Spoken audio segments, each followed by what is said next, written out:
What's going on YouTube? Bacon here bringing another video. This is going to be my week 1 battle for the SSBL Minors. This week we are taking on Grankie, coach of the HOH. Really great name, great logo in the upper right corner there. Big fan. So anyways, this is my first week in the SSBL as like my own coach outside of, being a replacement. So I got to draft my own team and everything. You guys might have seen the draft upload that I did a couple days ago. But yeah, I'm excited to start off with this team, and hopefully we can start off on the right foot with a win here this week. Let me get right into team preview here. So on Grankie's side of the field, he's got the Tapu Koko, Mega Medicham, Hydreigon, Kartana, Donphan, Arcanine, Araquanid, Bronzong, Garbodor, Aerodactyl, and Lickitung. So his Z users are the Aerodactyl and the Kartana, and I guess the Lickitung as well. Definitely not expecting to see Lickitung in this game. I don't think it made a whole lot of sense for me, but otherwise the Kartana and the Aerodactyl are very threatening Z users on his team. I don't really have great switch-ins for Kartana on my team because my best steel resist is my Rotom Wash, which obviously doesn't appreciate Grass Stab. He's obviously got to be concerned about like Choice Scarf Blacephalon, which would outspeed the Kartana, and I am bringing Choice Scarf Blacephalon mostly for that reason. So maybe he had a little bit of trouble finding a set that would fit well against my team, which is understandable because you'd want to run Choice Scarf to outspeed things like Superior and Choice Scarf variants of Blacephalon, Lycanroc Dusk, but then at the same time you don't want to run Choice Scarf because you want to be able to switch up your moves. So I can see not bringing it in this instance. The three I was sure were coming were Tapu Koko, Mega Medicham, and Hydreigon. Just really nice three-mon offensive pairing there. His offensive pivoting potential between those three is super scary for me. And even though I do have an Uxie, Mega Medicham is going to be a huge threat over the course of the match. High Jump Kick is still doing something like 35% to max FizzDef Uxie, so definitely gonna have to watch out for that thing. And then defensively, I think I match up pretty decently actually, outside of the fact that I can't bring Mega Mawile because he does have Arcanine. I am expecting a physically defensive variant of Arcanine this game, so Mega Mawile I felt like just really didn't have a very good matchup here. The Mega Medicham is going to be able to knock me out with High Jump Kick. Hydreigon, like I can't Sucker Punch that thing. It could have Fire Blast. Tapu Koko can just freely Volt Switch on it. Like there was just a lot stopping Mega Mawile in this game that I felt like it made not a whole lot of sense to bring it here. So it did get left off the final team, but yeah. That being said, let's get right into what I built here. First thing I put on the team was Choice Scarf Blacephalon. It's really good here. After Stealth Rocks, I should be able to OHKO the Tapu Koko, and I do have other ways to get chip on the Tapu Koko that I'll mention as we go along here. Shadow Ball, Fire Blast, Flamethrower, and HP Ice. HP Ice is really just a novelty there to hit the Hydreigon, which is obviously going to be his best switch into this Blacephalon. Clicking Shadow Ball. He really doesn't have, like Lickitung I don't really consider to be a Pokemon, so he doesn't really have a normal type on his team that can switch in on the Shadow Ball, and his only dark type is of course the Hydreigon. So definitely gotta chip that thing down pretty considerably over the course of the match if I can. But if that Hydreigon's somewhere around 40%, it will die to +1 Shadow Ball, so if I can get in Blacephalon, pick up KO on something like Mega Medicham, and that Hydreigon's shipped enough, I could just potentially sweep with Shadow Ball from that point in the game. Definitely he needs to watch out for this. I do have to watch out, of course, for Scarf Kartana, because even though I do resist its Dual Stab and Sacred Sword, it can be running knockoff, of course, which will blow me away, and I'm not that bulky anyways. It's a Blacephalon, so even resisted hits from Kartana I'm not really going to be taking particularly well with my Blacephalon here. But yeah, definitely potential for a late game clean from the Blaze. Next up here is Giant Brain the Uxie, running Max FizzDef Uxie with Leftover, Stealth Rock U-Turn, Dazzling Gleam, and Toxic. This was just kind of a must bring because I have something to switch into the Mega Medicham. Like I mentioned, that thing's still doing about 35% to me with High Jump Kick, but High Jump Kick can A, miss, and B, like if I come in on that, I take the hit, get some Leftovers recovery, he's pretty much forced to switch out, which means I could potentially get up my Stealth Rocks, go for Dazzling Gleam, predicting him to go into the Hydreigon, but also of course it doubles his pretty good coverage for the Medicham. Like I don't mind sacking Uxie for enough chip on the Medicham that it'll die to everything else on my team. Getting Stealth Rocks up is a big priority as well. Chipping down that Arcanine is going to be really nice for me because even though I did mention the Hydreigon is kind of the main obstacle to my Blacephalon sweeping, things like a specially defensive variant of Araquanid or even just like max HP kind of physically defensive Arcanine are going to be able to take a Shadow Ball from me at +1, but they shouldn't be able to if I'm +1 with Stealth Rocks up. I might need a little bit more prior chip on the Araquanid if I'm not mistaken. But that thing is more of an early game mon anyway, so I do anticipate that thing being chipped for the late game for potential Blacephalon sweep. Stealth Rock's really only furthers that goal. U-turn is nice because, like I mentioned, this does pretty much force him out of his Mega Medicham, so I can get some nice switch initiative into something like my Blacephalon or my Superior, for example, on a U-turn with my Uxie. And Toxic is there just to kind of whittle down some of the walls on his team, things like Araquanid, things like the Arcanine, even Hydreigon coming in on the switch, taking a Toxic would be really nice for me to chip those things down, get them in range of Blacephalon later in the game. Next up here is Serp Sweat, the Superior, running Leftover Superior with Leaf Storm, Hidden Power Fire, Sub, and Leech Seed. Pretty close to max speed, Timid Nature to make sure I'm outrunning the Kartana. This is just a really nice set versus team because Tapu Koko's otherwise generally pretty threatened from Superior. Leaf Storm's going to do about 70% to it at neutral. Obviously I'm going to be KOing it if I'm at +2. HP Fire, of course, is going to blow away the Kartana. Even if I don't have any boost, HP Fire should OHKO the Kartana from full. So he's obviously got to be concerned about that. Even if he's running like Choice Scarf Kartana, he shouldn't be knocking me out from full, assuming he hasn't grabbed a Beast Boost yet. So Superior is a good offensive check to that thing. And I can get up subs versus team. I do anticipate his main switch into this to be something like the Arcanine, because even if he's running Fizz Def, there's not a whole lot I can do to touch that thing. So getting a substitute off is really nice. I can go right for the Leech Seed and start to chip the thing down that way. And I can just kind of sub Leech Seed in his face as long as I catch him on the switch with a substitute or a Leech Seed. So yeah, that's the Superior set. I think I can put in some work this game. It's just really nice versus team, and sub helps to alleviate some of the speed issues that it has with potential like Scarf Kartana, Scarf Hydreigon, Tapu Koko, Aerodactyl. Like, this helps to alleviate some of those concerns. And obviously Bronzong, I do expect to be running Levitate versus me, so if I get some boosts up with Leaf Storm, HP Fire is going to be doing some pretty sizable damage to that thing. So yeah, just a good matchup here overall for the Superior. I think there's a lot of things that I can threaten out and get up a substitute on in this match. Next up here is Friend of Dave, the Yellow Muck, running Iapapa Berry with Gluttony, Knockoff, Poison Jab, Flamethrower, and Recycle. Running Max HP, Careful Nature with a good bit into Spadef, but kind of mixed defensive as well, so I can take 2 hits from a Scarf Kartana. Flamethrower is there to OHKO the Kartana from full. I don't really mind getting burned by on my Muck in this game, so like if his Arcanine might come in, for example, and can just throw off a Will-O-Wisp on me, I could potentially try and get a Poison Jab, Poison off on that thing, which I think would be valuable for me in the long run. Muck's not really here to do damage, it's here to take hits and allow the rest of my mons to put in some like passive damage type work, so things like Toxic for my Uxie, Leech Seed for my Superior, potential poisons off my Poison Jab. I also, you'll see in a minute, have Toxic on Rotom Wash, so Muck here just needs to eat hits. It doesn't really need to do a whole lot of damage back. And if I am burned, I'm not going to be OHKOing the Kartana from full with a Fire Punch. So I felt like Flamethrower was more valuable to have there to make sure I'm able to deny that thing setup, or if it's in on me and it doesn't have any boost, it shouldn't be able to knock me out from full. So Muck here I think is just really going to be important to keep healthy over the course of the match. This is my primary switch into the Hydreigon as well. Primary switch into the Tapu Koko too, able to take 2 hits from that thing pretty easily and then get my berry back and start recycling on him. Obviously I've got to watch out for like a Nerve Aerodactyl, but there's no way I'm staying in on Aerodactyl anyways, so I felt like Muck here just had a really nice matchup defensively, and can, with the extra passive damage from the rest of my team, can really put in some work this match.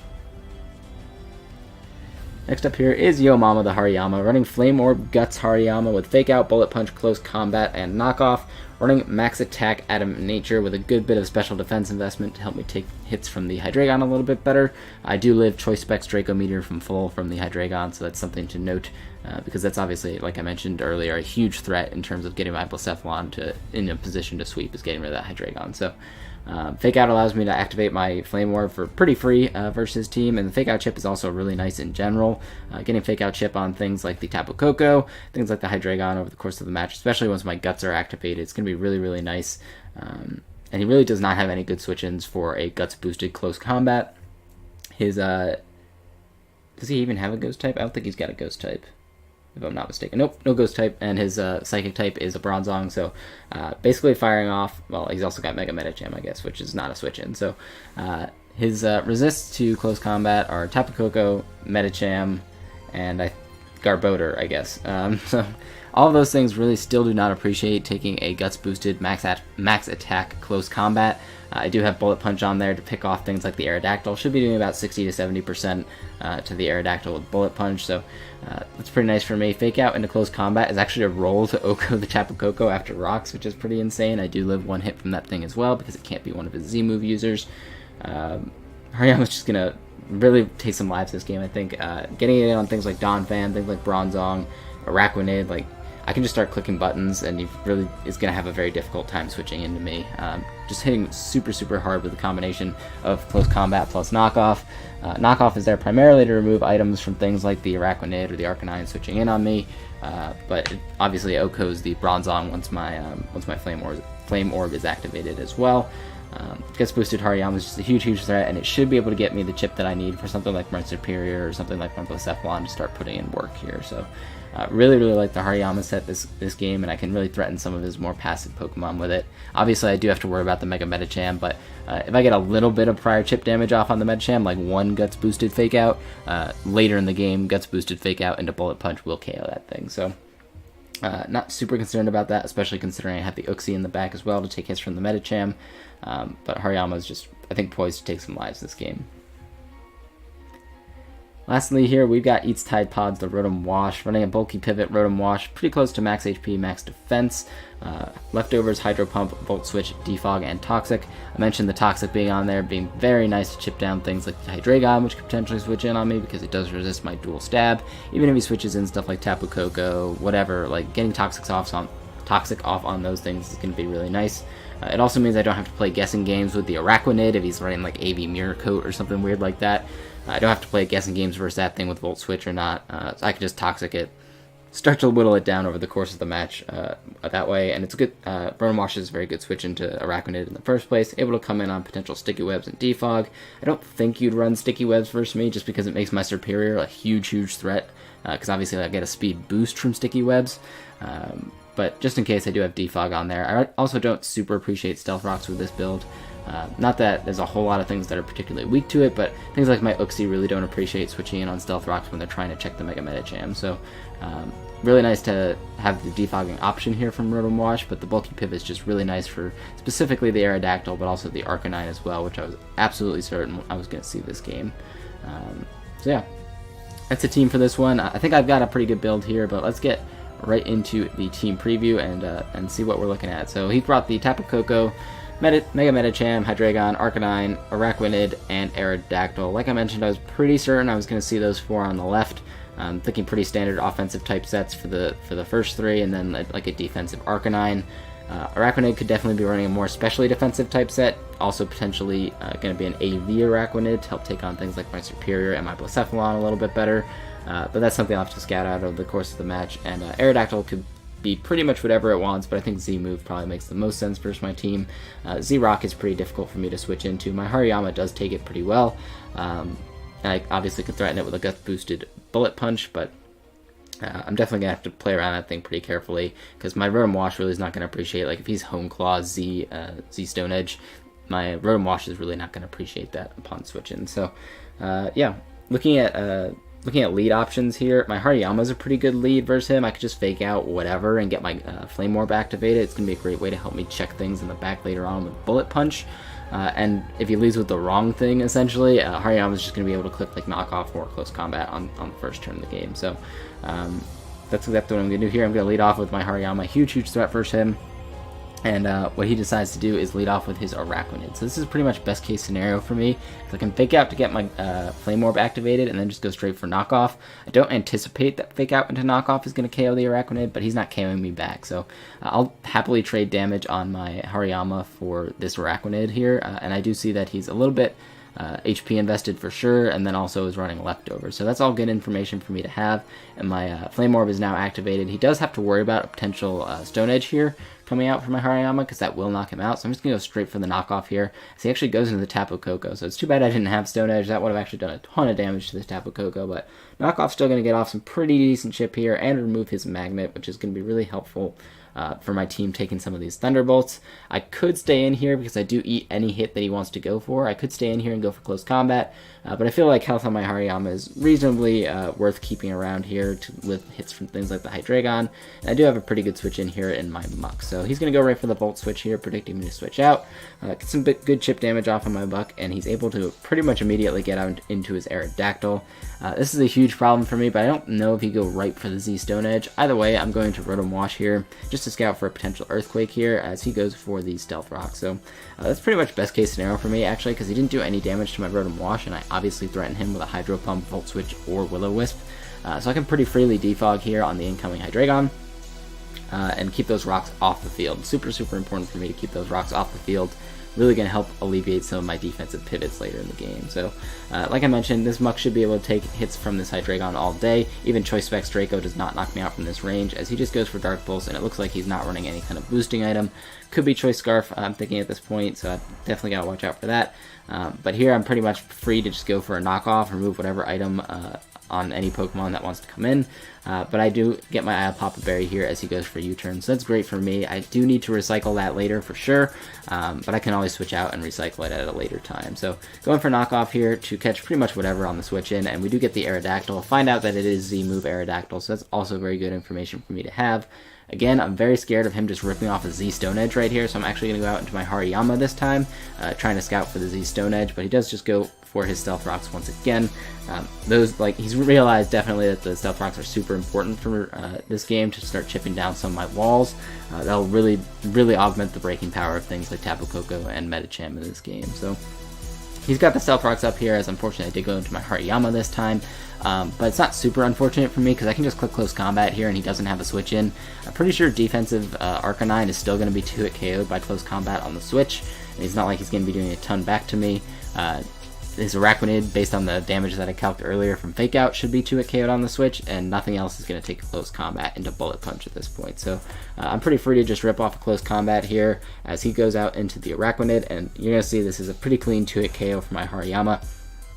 And I'm running a pretty good bit of speed on my Hariyama, and it naturally outspeeds the Araquanid anyways, so I'm pretty confident here, based on the HP investment that he's shown me, that I am going to outspeed and be able to KO this Araquanid with another Close Combat. So that's really great for my Blacephalon, because now the only real threat to it, once everything's a little bit chipped down, is the Hydreigon. If I can get rid of that thing, +1 Shadow Ball into Stealth Rock is pretty much just going to clean his team. So getting rid of the Hydreigon is definitely my next priority with this Hariyama, but now that I've KO'd this Araquanid, he is going to get a free switch in to his Medicham with Stealth Rocks up. A situation I definitely did not want to have to see this game. So I am going to go into Uxie, take a little bit of Stealth Rock chip, and eat this High Jump Kick. Obviously not super well, because he does do about 35% to me here, if I'm not mistaken. Going to do a pretty solid chunk of damage to me here. Oh, he went for Substitute first. My mistake. Goes for Substitute first on the switch. Don't really care about that. I'm going to have to eat a High Jump Kick either way. This just gives me an extra turn of leftovers recovery, so I don't mind that too much. Just going to go for Dazzling Gleam here and knock out his Substitute. As you can see, he's doing about 30% with that High Jump Kick.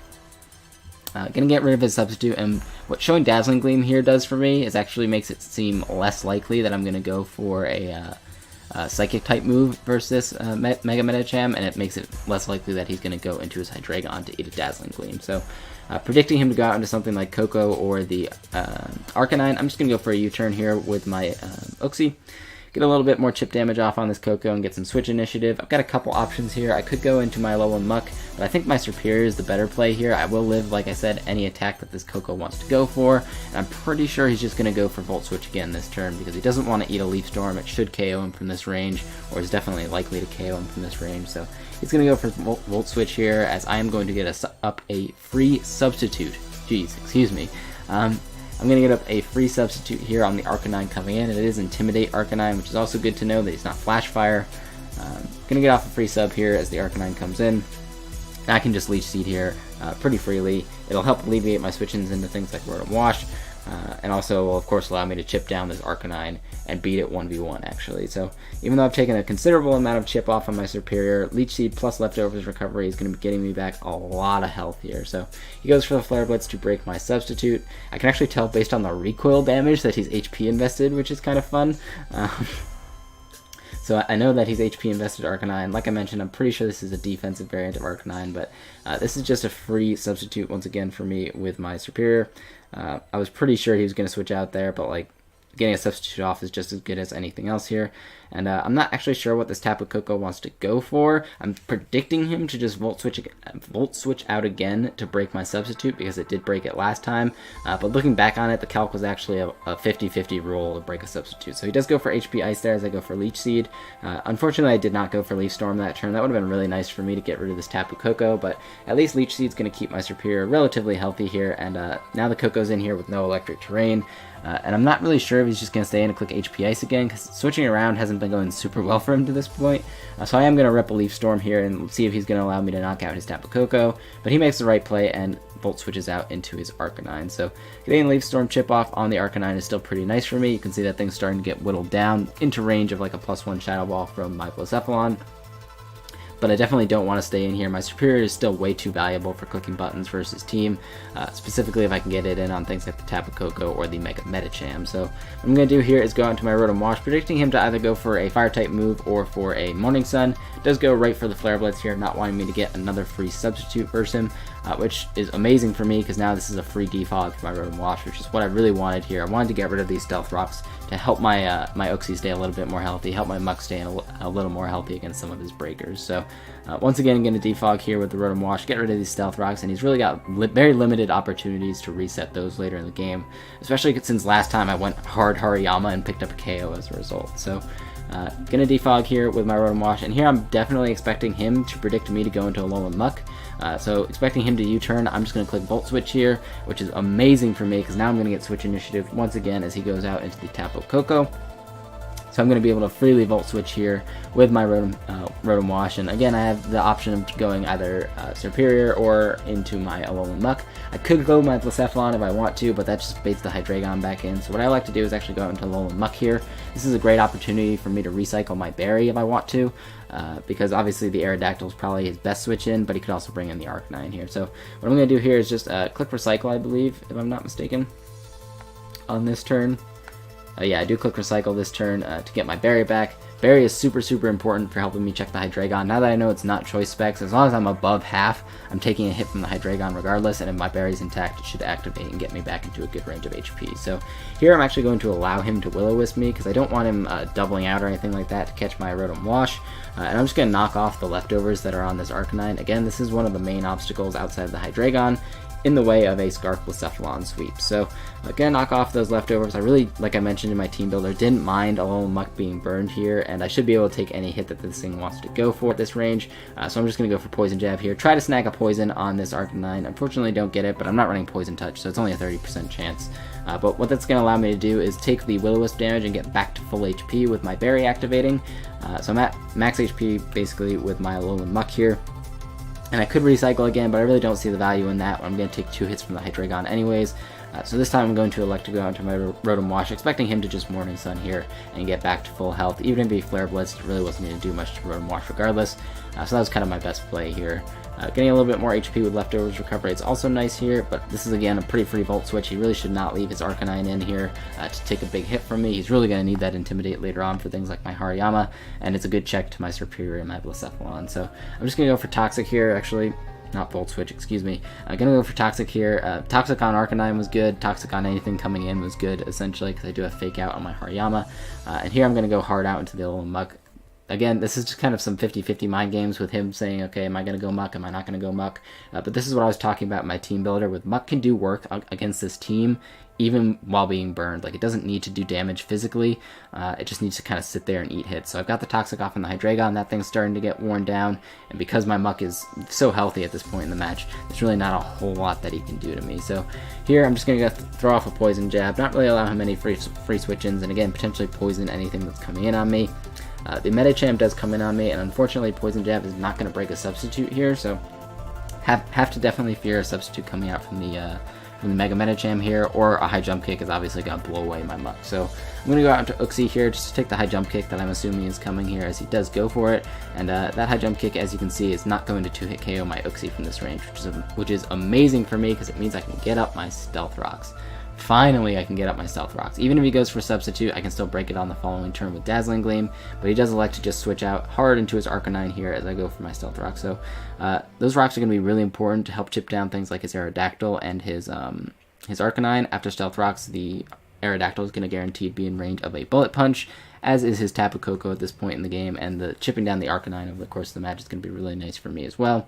Here, I think he predicted me to go out into my Rotom Wash and try to catch me with a Medicham double, but I was perfectly happy to just try and get off a Toxic on that Arcanine. Uxie's basically done his job at this point. Like, it's come in multiple times on this Mega Medicham and basically shut it down. It's got it down into range of Fake Out plus Bullet Punch for my Hariyama. So here I'm just going to go for the Dazzling Gleam. If he wants to sack off his Medicham at this point in the game, that's fine by me.